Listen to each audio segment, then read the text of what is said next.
네, 오늘은 로마서 12장의 말씀을 함께 나누겠습니다. 로마서 12장 읽어주신 말씀 1절부터 5절, 하나님의 뜻을 분별하는 성도라는 제목으로 말씀을 나누겠습니다.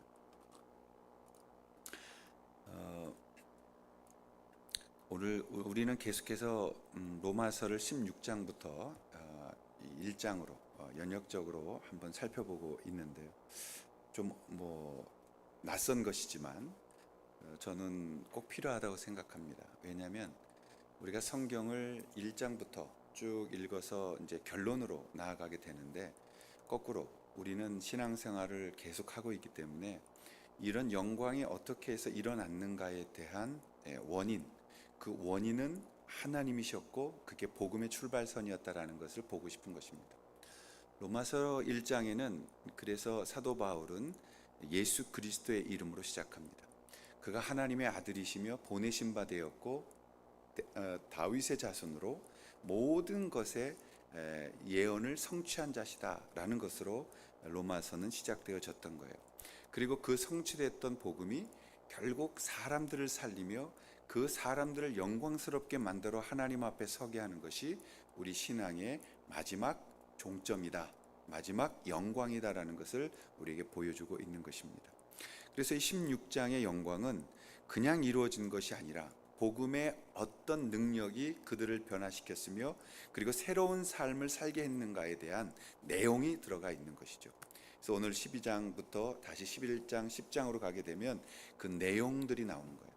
그래서 16장, 15장, 14장, 13장까지는 그런 영광이 만들어진 결과라면, 이제 앞으로 나아가면서 우리는 11장, 10장, 9장 거기에 로마서의 교리, 하나님의 역사의 복음, 그리고 그것을 이루신 예수 그리스도를 만나게 되어지는 것입니다. 기대하기는 우리가 한 장 한 장을 지나가면서 정말 이 영광의 복음이 나의 것이 되고, 또 그 복음이 통하여 나의 삶이 변하고, 그 나의 삶이 변해서 내 가정이 변하고, 내 가정이 변해서 이 나라 이 민족 참 산천 방방곡곡 복음의 땅이 될 수 있기를 기도하며, 다음 세대에게 우리가 이 복음을 주는 영광을 우리가 볼 수 있기를 기도하는 것입니다. 예수님이 이 땅에 오셔서 사람들을 거듭나게 하시고 새로운 삶으로 회복시키는 어떤 일을 하셨어요. 그 어떤 일이 무엇인지를 오늘 본문의 말씀 12장에서는 그것을 보여주고 있는 것입니다. 여러분, 예수를 만나면요, 가만히 있을 수가 없어요. 예수님을 믿게 됐고 그분을 나의 구주로 삼으면 우리는 평범하게 삶을 살아갈 수가 없어요. 왜냐하면 이 복음은 사람을 뜨겁게 만들고 치유를 하게 하고 그 복음으로 살아가는 영광을 주시기 때문입니다. 오늘날 교회가 건물을 짓고 세련되어지고 더 힘이 있어지고 여러 가지 부분들이 생겼지만 가장 중요한 복음의 본질이 약해지고 있다는 것이 문제입니다. 우리가 신앙의 훈련을 받는다, 또 신앙을 우리가 더 밝게 배운다라는 이런 모든 일련의 것들은 능력 안에서 나오는 것이지 학습의 영역에서 머무는 것이 아닙니다. 복음은 배우는 것이 아니라, 복음은 우리가 깨닫는 것이 아니라, 복음은 하나님이 주시는 은혜를 가지고 내 삶이 변함으로써 그 변화된 삶을 가지고 내가 이 세상을 바라보는 눈과 가치관이 바뀌어져 가는 것을 복음이라고 하는 거예요. 오늘 우리가 예수님 만났다면, 로마서를 여기까지 우리가 만나고 왔다면, 예수님이 우리에게 무엇을 원하시도록 변화시키셨는가? 우리가 예수님을 만났다면 정말 무엇이 변화되어져야 되는가? 99%가 변화되는 것이 아니고요, 예수를 만나면 100%가 변화되는 것입니다. 그 100% 변화된 것이 우리의 삶 가운데 100% 나오지 못하는 것을 우리는 인정할 수밖에 없어요. 100%의 복음을 받았지만 100%로 우리의 인생 가운데, 내 삶의 가운데 적용시킬 수 있는 사람은 없습니다. 그럼에도 불구하고 오늘날 우리는 주님이 우리를 이렇게 변화시켜 주셨고 그걸 통해서 무엇인가를 할 수 있게 만드신 것을 배워나가는 것입니다. 예수님이 이 결론도 우리에게 주셨고 또 이 영광을 받은 로마는 어떻게 변화될 수 있었을까요? 첫 번째, 그것은 복음의 힘은 사람들에게 분별의 능력을 회복시키기 때문입니다. 복음을 받으면 사람들은 분별의 능력을 얻습니다. 분별의 기준이 없던 자들에게 분별의 기준이 생김으로 인하여 그 복음을 들은 자들은 변화될 수밖에 없는 것이에요. 1절에 바울은 그래서 이렇게 말씀하셨습니다. 그러므로 형제들아, 내가 하나님의 모든 자비하심으로 너희를 권하노니 너는 몸을 하나님이 기뻐하시는 거룩한 산 제물로 드리라. 이는 너희가 드릴 영적 예배니라. 여러분, 육적 예배는 더 이상 무엇을 하나님 앞에 드릴 것을 요구하지 않습니다. 육적 예배는 하나님 앞에서 사실 헌금하는 거, 물질 드리는 거, 이건 하나님이 필요한 게 아니에요. 이 땅에 사는 우리에게 필요한 것이지, 하나님이 여러분들에게 헌금을 받거나 무슨 물질을 받거나 건물을 받거나 여러분의 헌금을 받는 것은 하나님이 하시는 건 아니죠. 그것은 이 땅에 있는 공동체들, 이 땅에서 먹고 살아가야 하는 공동체들에 필요한 부분들을 교회가 쉐어하도록, 나누도록 가르친 것입니다. 그러면 예수님이 오늘 우리에게 말씀하신 것을 보면 분별의 능력에 가장 중요한 게 뭐냐? 영적 예배를 드릴 수 있어야 된다는 거예요. 그 영적 예배가 무엇이냐라는 것을 우리가 고민해야 되는 것입니다. 하나님이 인간을 지으실 때 아주 적절한 주기를 주셨습니다. 그냥 받는 게 아니고 원리가 있단 말이에요. 그래서 창조하시고 기뻐하시며 그들에게 일거리를 주셔요. 일을 하게 만드는 거예요. 그래서 노동이라는 것은 굉장히 신성한 것이고, 이 노동이라는 것은 우리 이 인류에게는 너무너무 중요한 창조적인 일을 하는 것입니다. 그래서 하나님이 우리를 만드시고 일하게 하셨어요. 명령도 하셨고 또 가꾸게 하셨고 다스리게 하셨고 매니지먼트하게 하신 거죠. 이 세상을. 근데 이 세상을 일하게 하시고 그 다음에 하신 거니 뭐냐? 쉬게 하셨다는 거예요. 쉬게 하셨다. 그래서 창세기 1장에 보면 첫날부터 일주일 7일이 나온다고요. 그리고 7일 날 하나님이 모든 것을 완벽하게 일하시고 멈추셨다. 멈추셨다는 것은 완벽한 것을 만들었다는 거죠. 그래서 우리 몸은 일하게 하시고 쉬게 하시는 겁니다.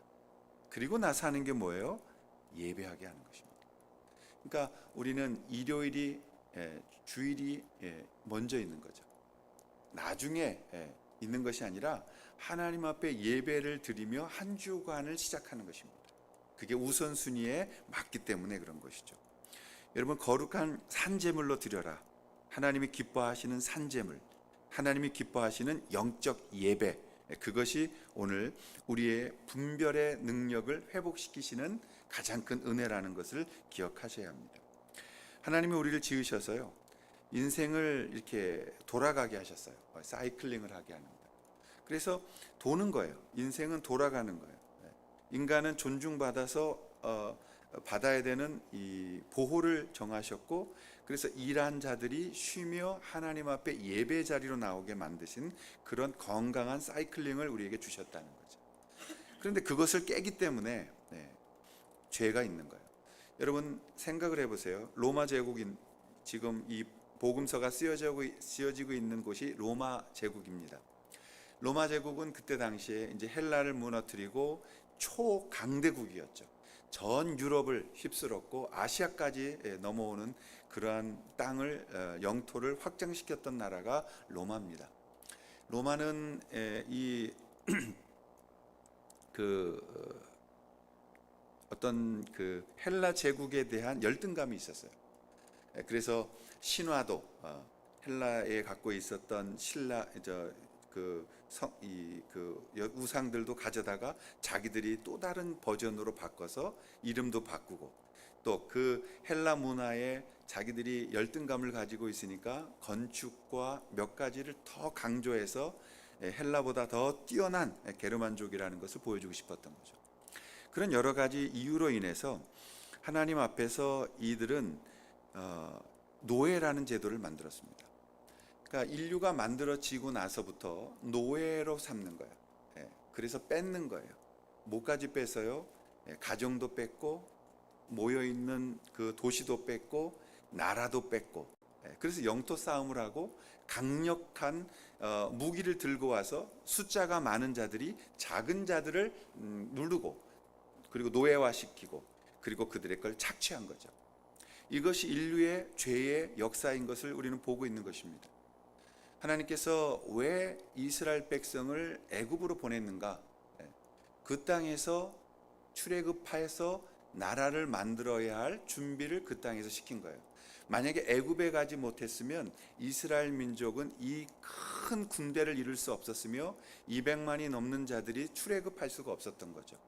그래서 하나님은 이 노예라는 제도를 선하게 만드셨음에도 불구하고 노예라는 개념이 잘못되어졌기 때문에 인류들에게 있어서는 노예 제도가 힘의 제도가 되어져 버린 것입니다.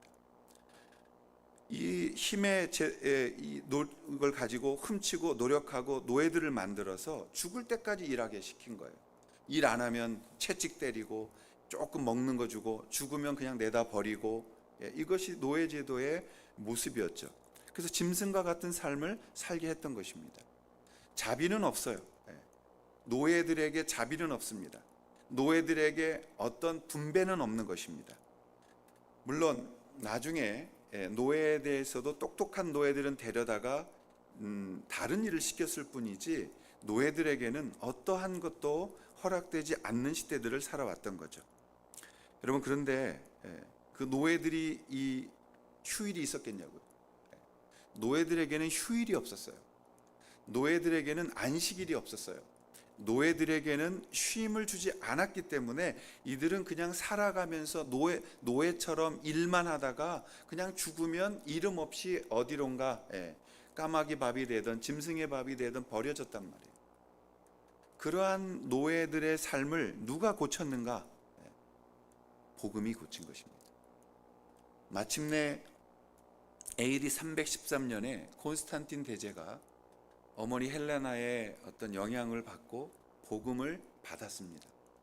그리고 자기가 몇 개의 로마의 그 자신과 함께 이 왕권을 다투었던 자들을 십자가의 그 꿈을 꾸면서 모든 군사들에게 이 갑옷과 방패에 십자가를 긋고 나아가게 해서 그 전투에서 이기게 되죠.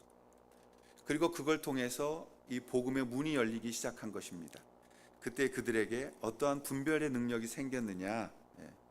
예배가 허락되고 로마의 모든 사람들이 이 무력하게 노예로 끌려다녔던 자들에게 쉼이 주어지기 시작하는 거예요. 사람을 사람답게 보기 시작하는 거예요. 그리고 그들은 복음을 통해서 그들에게 예배를 강력하게 힘으로 눌렀긴 했지만 예배 드리게 하고, 그리고 그들에게 쉼과 또 어떤 직분을 주면서 함께 어울려가는 삶을 그들이 나누게 되어진 것이죠. 그러자 어떤 일이 벌어졌어요? 복음이 들어갔습니다. 복음이 들어가자 인간의 존중함이 생기고 인권이 생기고, 더 놀라운 일이 어떤 일이 벌어졌어요? 사도행전을 보면 복음으로 그들이 한 가족이 되고 하나님의 형제들과 자매들이 돼서 노예가 교회의 지도자가 됩니다. 노예였던 사람들, 오네시모나 기타 몇몇 사람들이 이 교회에, 에베소 교회에, 로마 교회에 여러분 리더가 되어지는 것이에요. 그래서 사도행전을 읽어보면 정말 놀라운 일들이 벌어지는 것입니다. 여자들이, 인권이 없던 여자들이 발언을 하고 리더가 되어지고, 그리고 사람들이 한 가족이 되어 형제 자매로 불러대기 시작하는 거예요. 여러분, 그 시대에는 이게 혁명이었습니다. 그 시대에는 이 노예들과 함께 하는 것도 금기되어져 있었는데, 아니 이들이 어떻게 이런 대우를 받게 되었는가? 어떻게 노예들이 로마의 리더가 되어지는가? 어떻게 노예들이 황실의 사람들과 함께 밥을 먹으며 성찬을 하며 하나님을 찬양할 수 있겠는가? 여러분, 이것은 인류의 큰 어떻게 보면 개혁이었고 인류가 놀랄 만한 것들이었습니다. 참, 우리나라의 역사는 볼수록 좀 안타까운 역사들인데요. 모든 역사는 노예를 삼을 때 누군가와 다른 나라와 싸움을 싸워서 이긴 자들이 그들 진 자들을 노예로 불러왔었어요.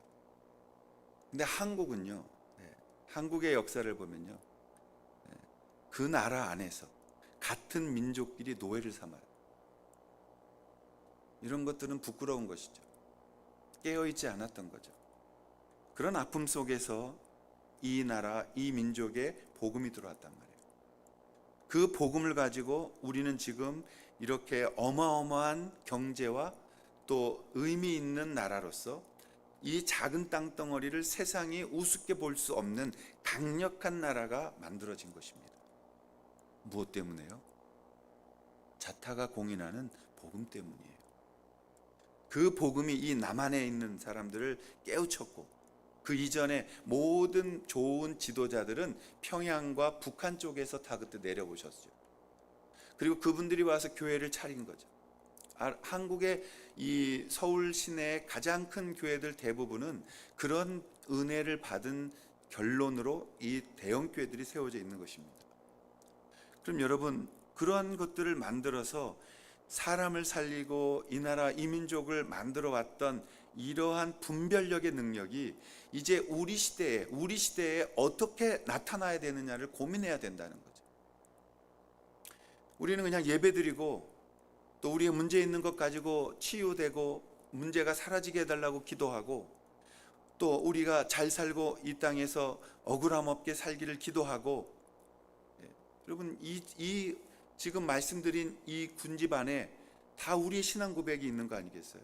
근데 주님은 먹고 살고의 문제, 내 가정의 문제, 내 모든 사업의 문제, 뭐 이런 것들을 위해서 기도하라고 말씀하셨지만, 정말 우리에게 중요한 것은 이 시대에 21세기를 살아가는 우리에게 어떠한 분별의 능력을 원하느냐를 찾아야 되는 거라고. 우리는 성경책 들고 일주일에 한 번, 아니 기도회도 가고 기도회 수요 예배도 가고 일주일에 몇 번씩 교회를 간다, 그게 중요한 게 아니고 하나님 앞에서 우리가 어떠한 분별의 능력을 회복받았느냐를 우리의 삶 속에서 드러내야 된다는 것이에요. 근데 교회들이 그걸 멈추고 있는 거예요. 교리로 맞고 무엇으로 맞고 어떤 세미나가 있어서 제가 가보려고 좀 관심이 있었던 세미나예요. 갔다가 10분 만에 돌아왔어요. 제목은 참 굉장히 저에게 어떤 도전을 줬는데요. 이 내용을 펼쳐나가는 것 자체가 10분 안에 다 떠나야 되는, 그러니까 우리에게는 분별의 능력이 없어요. 우리는 그저 다시 복으로 내려가서 우리가 받았던 이 복을 놓치지 않게 해달라고 하는 뿐이지, 이 세상을 뒤집어 놨던 분별의 영을 가지고 그 분별의 능력으로 세상을 바꾸었던 우리의 믿음의 선배들의 신앙이 우리와 너무 다르다 이것입니다. 여러분, 복음은 분별의 능력을 줍니다. 여러분이 일하실 때도 복음을 받고 기도하면서 창조적인 것을 만들어낼 수 있을 때에 분별의 능력이 생기는 거예요. 그 분별의 능력이 생길 때 교회 안에서도 창조적인 얘기가 나와야 되는 것이죠. 또 우리는 창조적인 것을 만들 수 있긴 가진 능력을 가졌으나 그것에 대해서 우리는 나아가지 못하고 있습니다. 콘스탄티 대제를 욕하는 사람도 많이 있어요. 헬레나 그 어머니가 수많은 곳을 다 성지순례로 만든 것에 대해서 반감을 갖는 분들도 있습니다. 그러나 중요한 건 그 시대에 그들은 복음을 가지고 세상을 바꾸는 분별의 능력을 가지고 있었다는 거죠. 여러분, 우리가 기도할 때 주님, 제가 무엇을 해야 되는 거예요? 하나님, 우리가 조금 있는 이 재산 아껴가지고 죽을 때 애들한테 손 벌리지 않고 죽는 거, 그거 중요해요. 근데 여러분, 정말 주님이 그걸 원하실까요? 오늘 밤 그 주님이 나를 부르시면 그 재산이 누구 것이냐라고 그 부자의 청지기 창고를 하나님께서 책망하셨는데, 오늘 우리는 큰 것을 갖지 않았는데도 불구하고 조그만 걸 가지고 오늘 이걸 먹고 죽으면 어떻게 될까에 대한 걱정과 불안함이 우리로 하여금 복음의 분별의 능력을 사라지게 만드는, 그래서 기독교가 먹고 사는 것에 목매이게 만드는 그 올가미에 빠져 있는 거예요. 여러분, 무엇을 하든 주님이 여러분을 굶어 죽이지 않음을 믿으시기 바랍니다. 하나님이 먹고 마시는 것을 해결하시겠다고 하셨는데 우린 여전히 다른 것을 못 보는 거예요. 영적인 걸 못 보는 거예요. 하나님이 이 땅에 우리를 보내신 구원의 목적을 못 보는 거예요. 그것을 찾을 때 하나님의 놀라운 일이 우리 삶에 이루어질 줄로 믿습니다. 우리가 시대를 분별하라고 주님이 명령을 받았단 말이에요. 어떤 분별력을 가지고 우리 살아가는가?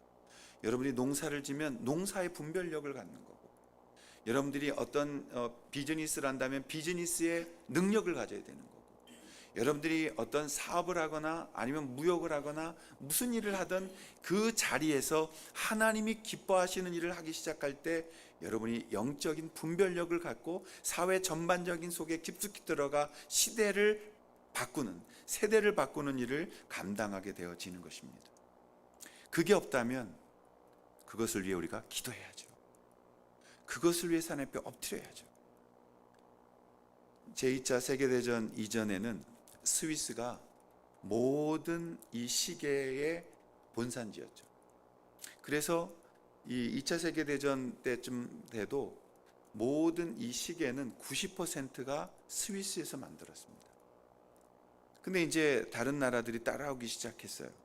그래서 1970년까지 세계 시장을 막 다른 나라들이 시계를 만들면서 나오니까 2차 대전 때 90%의 점유율이 1970년대에는 60%로 떨어집니다. 그런데 이 사람들이 멍하니 계속 있어요. 우리 이 시계는 스위스 거밖에 없어 라고 말하면서 그들이 변화되지 않았어요. 그리고 결국 1980년, 10년이 지난 뒤에는 스위스에서 만들어진 시계의 판매량이 10%로 급감해 버립니다. 근데 아이러니한 건 이거예요. 역설적으로 말하면 이 전자시계가 등장했기 때문에 이 아날로그 시계가 다 망했거든요. 근데 이 전자시계를 첫 번째로 만들고 생산했던 데가 어디냐? 스위스예요. 스위스가 이런 것에 대하여 변하지 않고 분별력 없이 어떤 이 시계 사업에 변화가 없다 보니 자기들이 만들어 놓은 전자시계 속에 시계를 우습게 생각하고 있다가 그것을 무시해서 결국 어마어마한 손해를 본 것이죠. 나중에 이 스위스의 포춘지에 이런 기사가 실렸는데요. 1980년 1월 14일 기사가 이렇게 되어 있었습니다. 딱 한 줄이 있었는데, 스위스 시계 제조업자들이 꽉 막힌 태도가 진짜 이 스위스 시계의 망하는 원흉이었다. 자기들에게 엄청난 기회가 왔음에도 불구하고 그들은 그냥 그것에 옛것에 안주하고 앉아서 세상이 변하는 것에 적응하지 못한 채 자기들이 만들어 놓은 것에 자기들이 망해버리는 그러한 시대의 착오를 가지고 있었던 거죠. 우리 그리스도인들은 하늘을 바라보면서 동시에 이 땅에서 우리가 어떻게 하나님의 뜻을 분별할 수 있는지를 계속 구해야 한다는 것을 기억해야 됩니다. 왜냐하면 우리의 분별력은 기도 속에서 나오기 때문입니다. 여러분, 2절과 3절 말씀, 너희는 이 세대를 본받지 말고 오직 마음을 새롭게 함으로 변화를 받아 하나님의 선하시고 기뻐하시고 온전하신 뜻이 무엇인지 분별하도록 하라. 분별함과 자기의 독트린은 다른 거예요. 분별함은 기도 속에서 하나님의 영광을 위해 받는 것이고, 나의 아집은 내 고집을 통해서 그렇게 믿고 있다라고 믿는 것에 대한 스위스 시계와 같이 그것을 받았음에도 그것을 분별하지 못해서 망하는 것에 지나지 않는 것입니다. 우리가 분별력을 가져야 하는 것은 거듭났기 때문이죠. 우리가 엄마의 배에서 태어날 때, 이 땅에 지금의 삶을 살아갈 때 여러분, 우리가 그리스도인이 돼서 분별해야 되는 것들을 잘 분별하고 하나님 앞에서 정말 여러분의 인생이 하나님의 나라를 위하여 무엇인가를 드렸다라고 고백할 수 있는 그런 복음의 열정, 복음의 지혜, 복음의 분별력이 우리 모든 성도들에게 있으시기를 주님의 이름으로 축원합니다. 우리 한 가지 더 기억을 해야 된다면 우리는 어떻게 하나님의 분별력을 가질 수 있을까요? 두 번째로 서로 거짓 없는 사랑을 하는 삶으로 살아갈 때 그런 능력을 얻게 되어지는 것입니다. 우리가 정말 사랑할까요? 정말 여러분들이 사랑하고 있다면 나의 어떠한 헌신이 있어야 돼요. 우리가 사랑하는 데는 헌신이 있는 거예요. 사랑하는 데는 헌신이 있는 거예요. 사랑하는 데 헌신은 없다? 그건 거짓 헌신이에요. 그리고 거짓 사랑입니다. 내가 이 말씀을 사랑으로 거짓 없이 사랑하는 삶을 살아가고 있다는 것은 손해보고 있다는 것을 말하는 거예요. 이 땅에서 손해볼 수밖에 없는 거예요. 이 땅에서 내 것을 내려놓을 수밖에 없는 거예요. 여러분, 복음 이 로마서 12장을 정말 꼭 한 번씩 읽으셔야 합니다. 오늘 바울 사도는 그러므로 형제들아 내가 하나님의 모든 자비하심은 너희를 권하노니 너희의 몸을 산 하나님 기뻐하시는 제물로 드려라. 그리고 분별하라. 13절에 말씀하셨죠. 그리고 주님 안에서 이들은 어떤 일을 했습니까? 우리는 지금 감당할 수 없는 말들을 이 복음은 이야기하고 있어요. 9절부터 13절에 보시면 사랑의 거짓이 없나니 악을 미워하고 선에 속하라. 형제를 사랑하며 서로 우애하고 존경하기를 서로 먼저 하며 부지런하여 게으르지 말고 열심을 품고 주를 섬기라. 소망 중에 즐거워하며 환난 중에 참으며 기도에 항상 힘쓰며 성도들의 쓸 것을 공급하며 손 대접하기를 힘쓰라. 여러분, 로마 시대의 상황은 우리보다 더 어마어마한 무서운 상황이었죠. 로마에 들어와 있는 사람들은 노예와 죄수와 여러 수많은 부류들이 다 거기에 껴서 가짜 그리스도인들도 있었고 또 피난하는 그리스도인들도 있었고 다른 신앙을 섬겼던 자들이 교회 안에 들어와 있기도 하고 어마어마한 이러한 혼란스러운 그 교회가 초대교회였습니다. 그 초대교회에 여러분 거짓말하는 자가 없었겠어요? 초대교회에 사람을 망쳐놓는 자들이 없었겠어요? 그럼에도 불구하고 놀라운 일이 벌어진 거예요. 그들을 서로 거짓 없는 사랑으로 삶을 살라. 거짓 없는 사랑.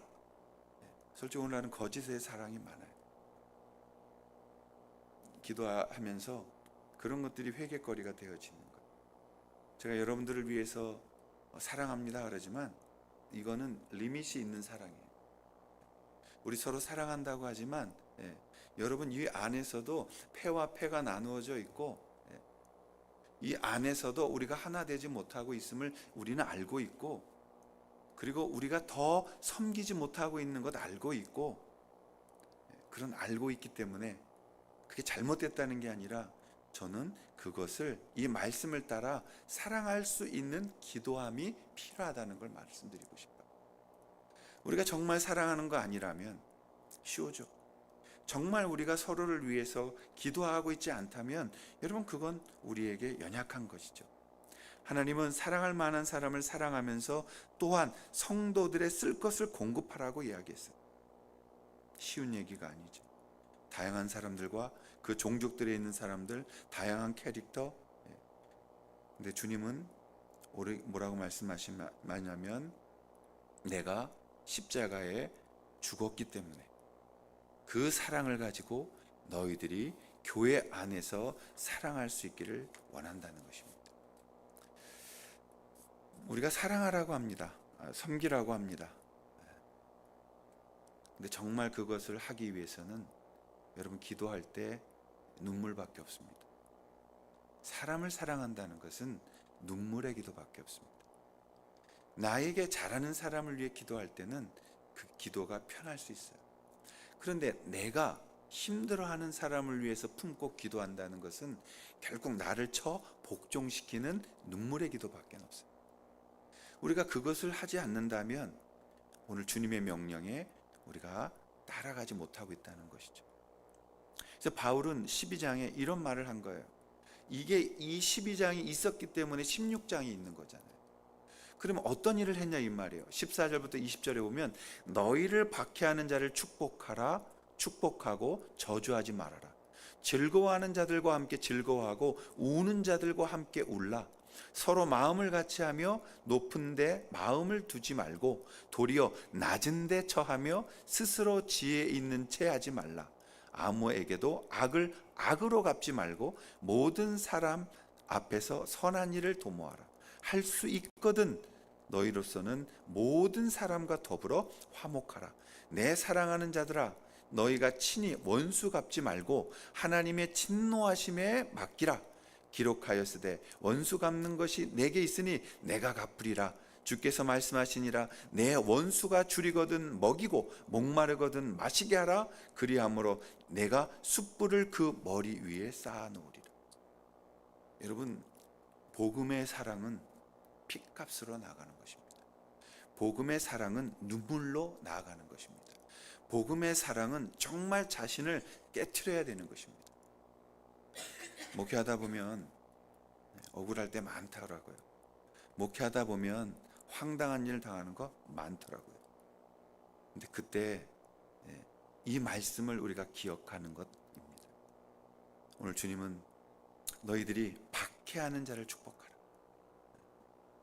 너희들에게 힘들게 하는 자를 축복하라. 너희들이 눈을 감고 기도할 때 제일 먼저 분노가 일어나게 만드는 그 이미지의 사람을 위해 기도하라. 왜요? 왜냐고요?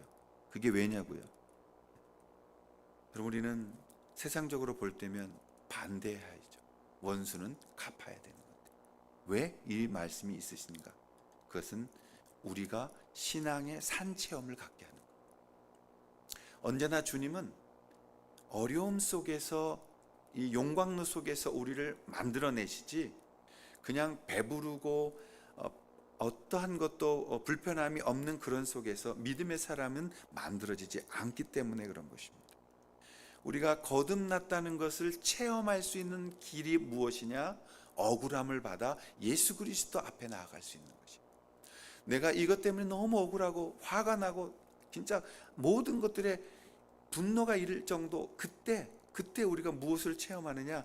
십자가에 매달려 라발라바 하나님 앞에 기도했던 하나님 예수 그리스도의 그 고백을 우리가 체험하게 되어진다는 것.